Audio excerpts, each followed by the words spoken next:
So in the last talk, we were discussing how searching for this underlying structure in an architectural problem is so fundamental to architecture. It is so fundamental, in fact, that now we talk about that same process of searching for underlying structure in software or in a novel or in a political campaign as the architecture of a novel or a software program or a political campaign. It is so fundamental to architecture. And last time we were looking at an application of that underlying structure at the scale of a city like Austin or Savannah. Today we're going to be looking at how that underlying structure works at the scale of an individual building.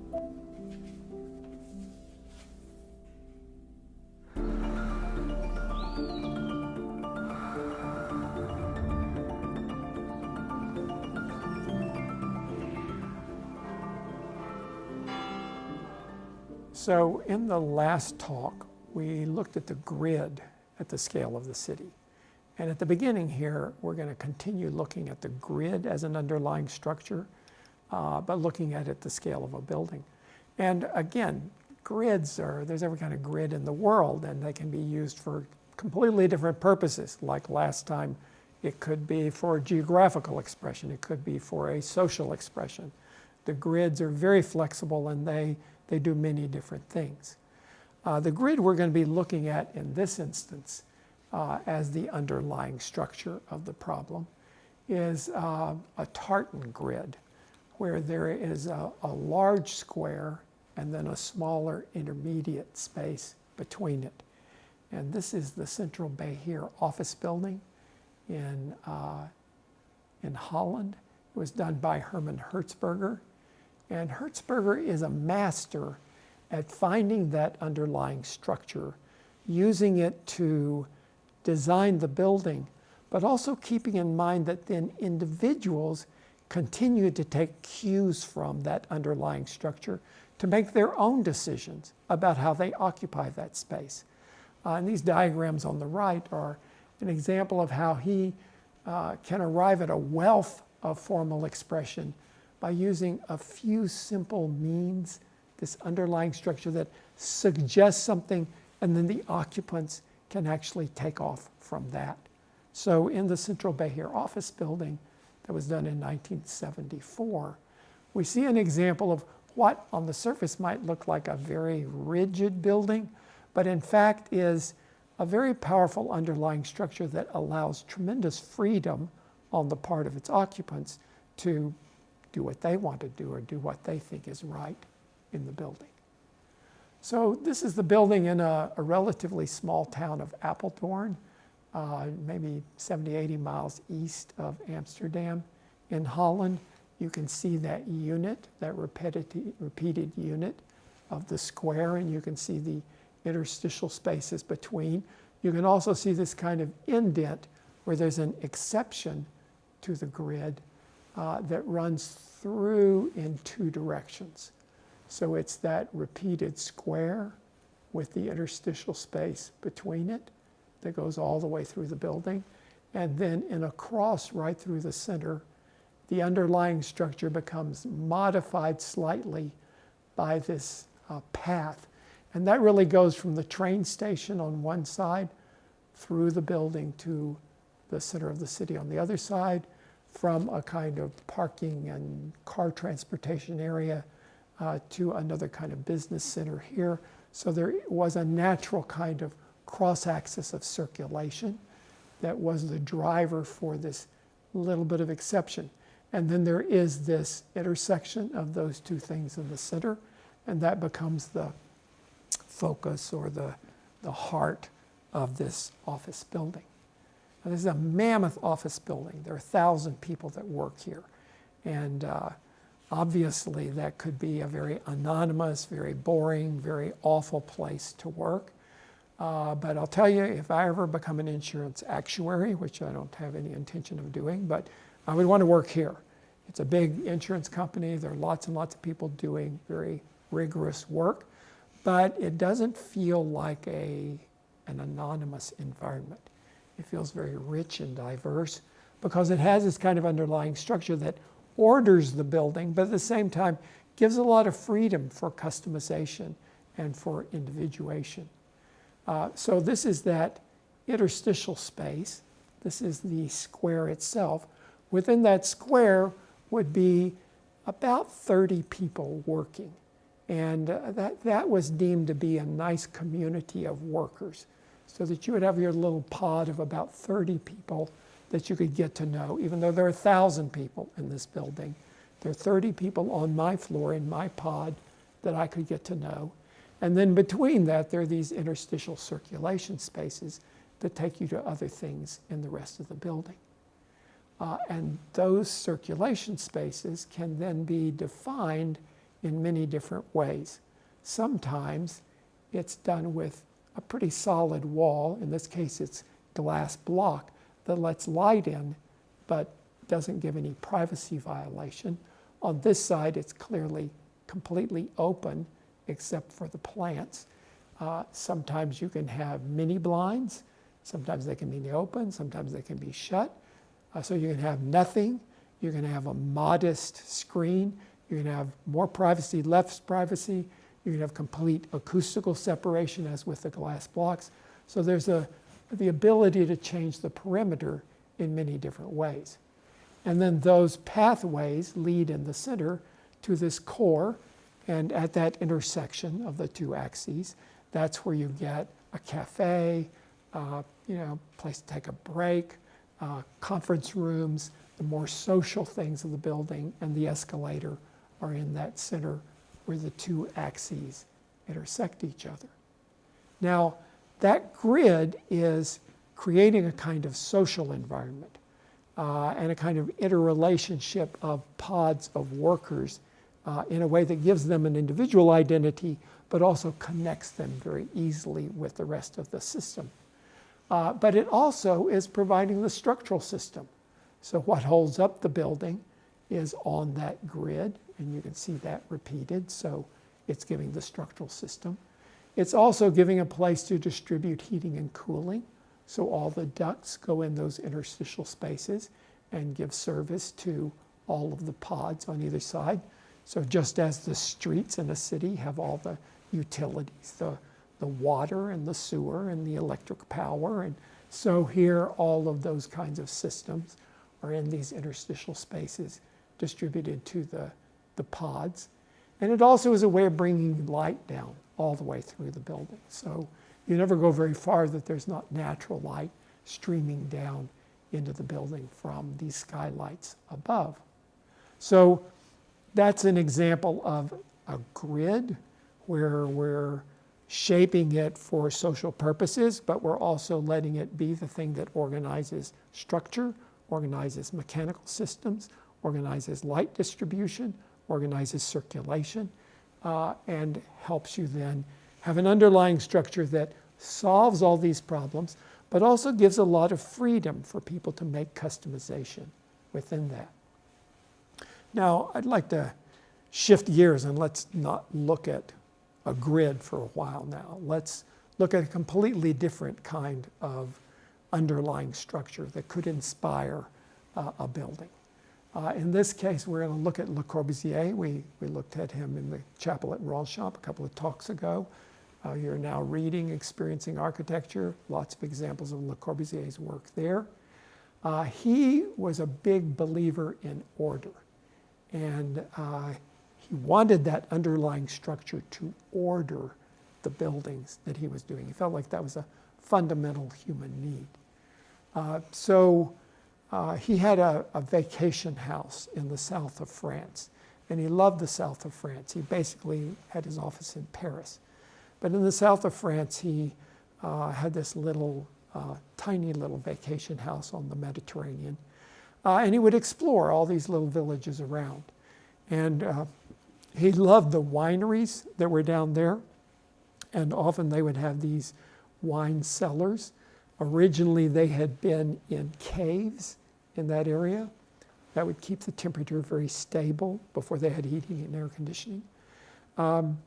But then they began to build these extensions, kind of like caves that they were building, and they would use vaults. They would have long parallel walls of structure and then an arch or a vault that went over them. And they would make repeated versions of them over and over and over. And those were used for wine storage. And they were called Catalan vaults. So he saw those in the south of France. And he began to think, well, that's an interesting underlying structure of a building. These tubes of space that are created by these Catalan vaults. So he began to explore how could you apply that, let's say, to a residential environment.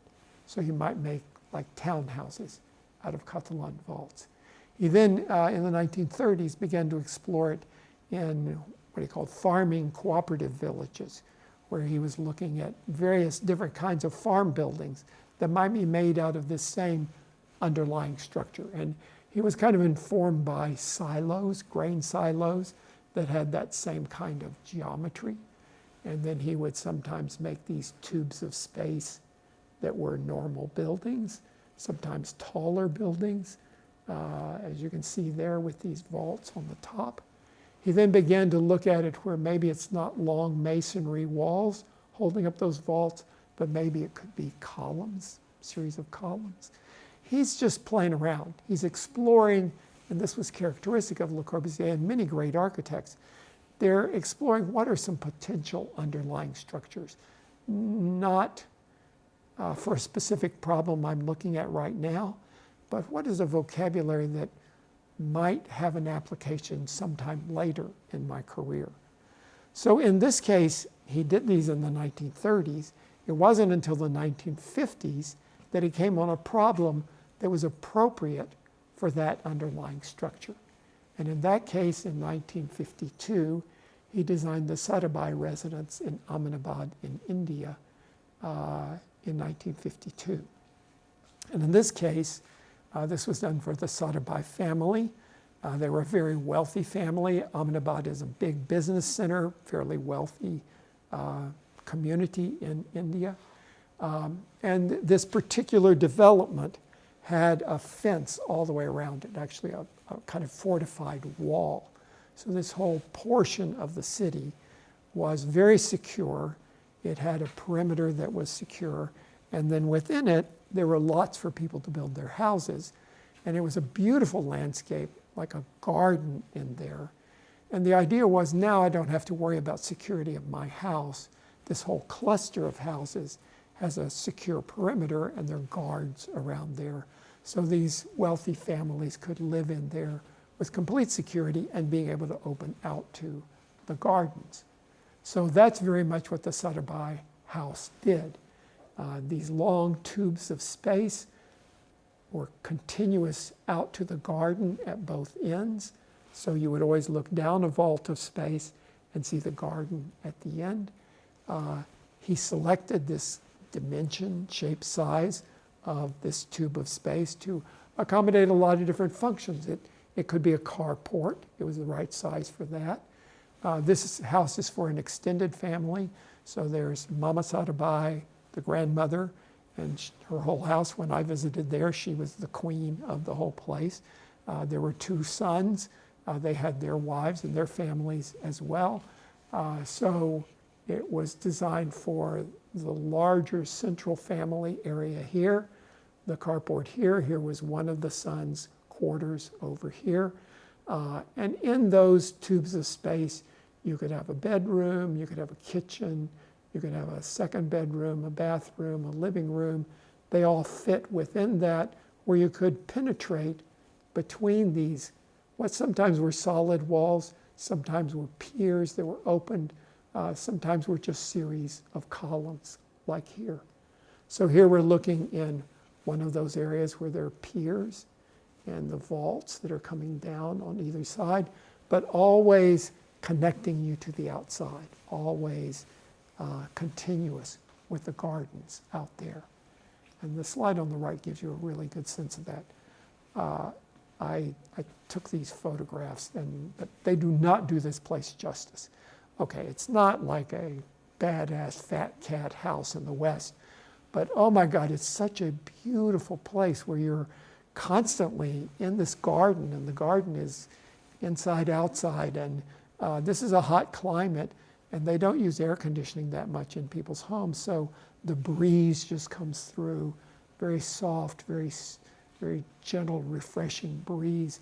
It was just, and because it's kind of like those Catalan vaults, they feel almost like caves. They're very cool within it.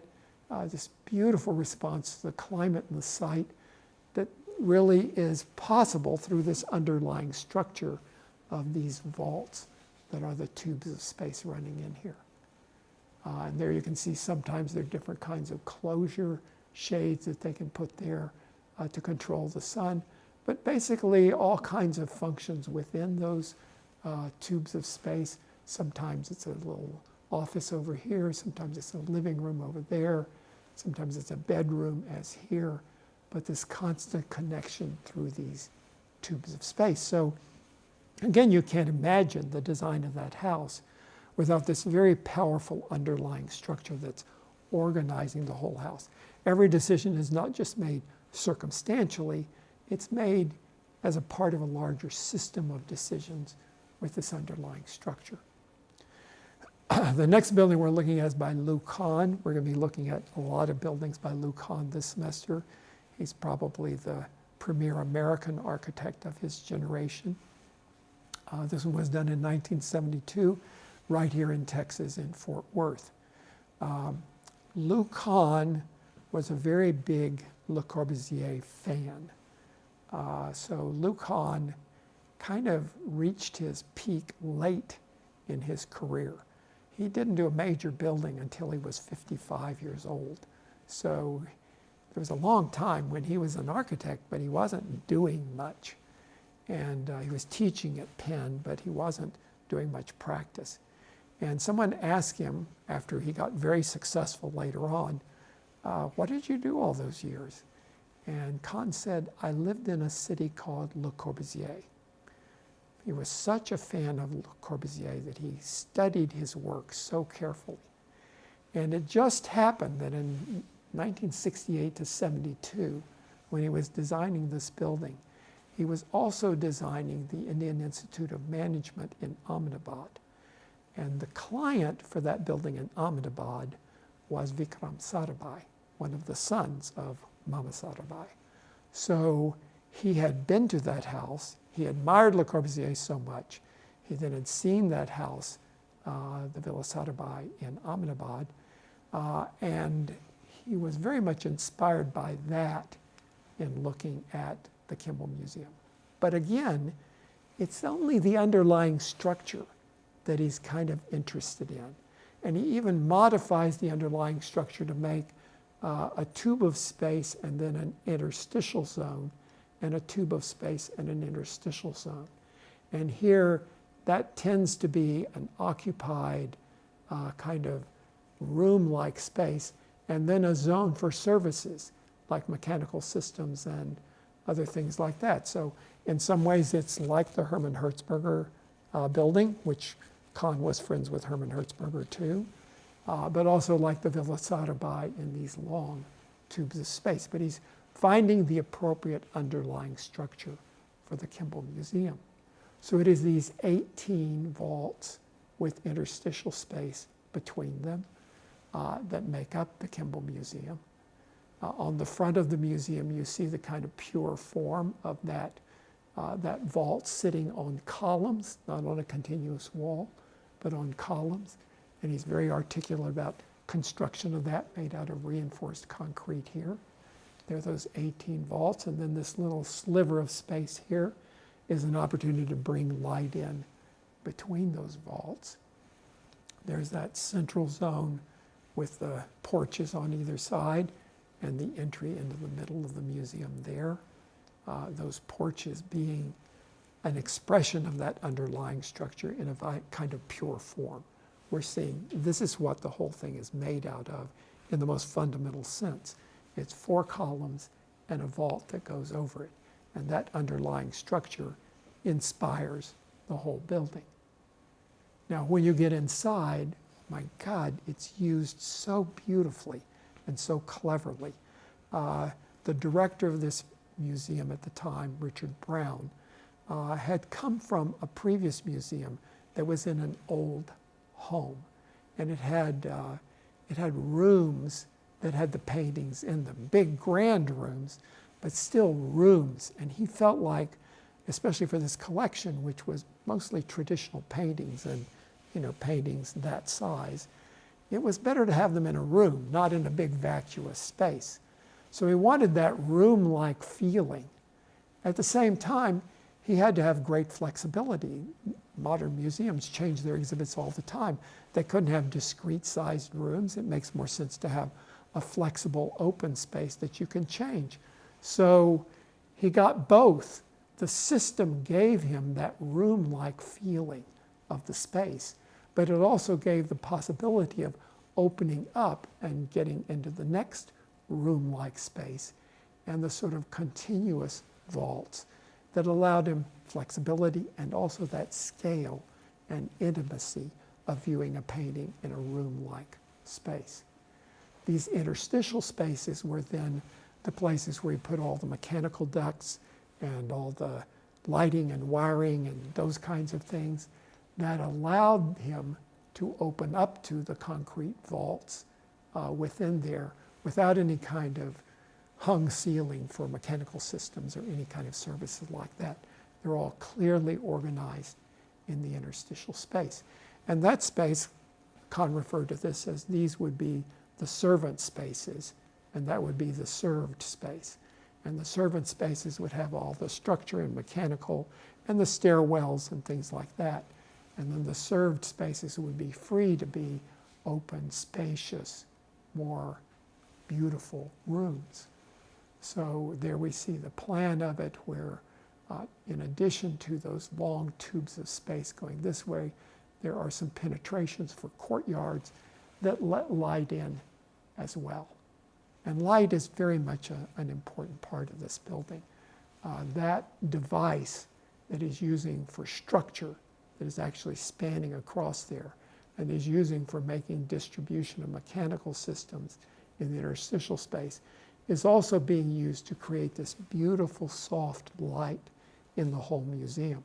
So you take the Texas sun, which is glary and bright and not the kind of light you want in an art museum, but you tame it down. He brings it in a skylight there, and then he makes this device of perforated metal where he bounces the light off of that and then bounces it again off the concrete and makes a very soft, gentle light that is appropriate for viewing paintings on the inside.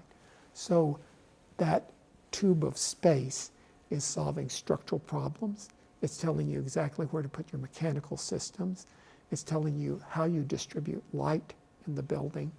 It's doing so much to give character and to solve problems in the design.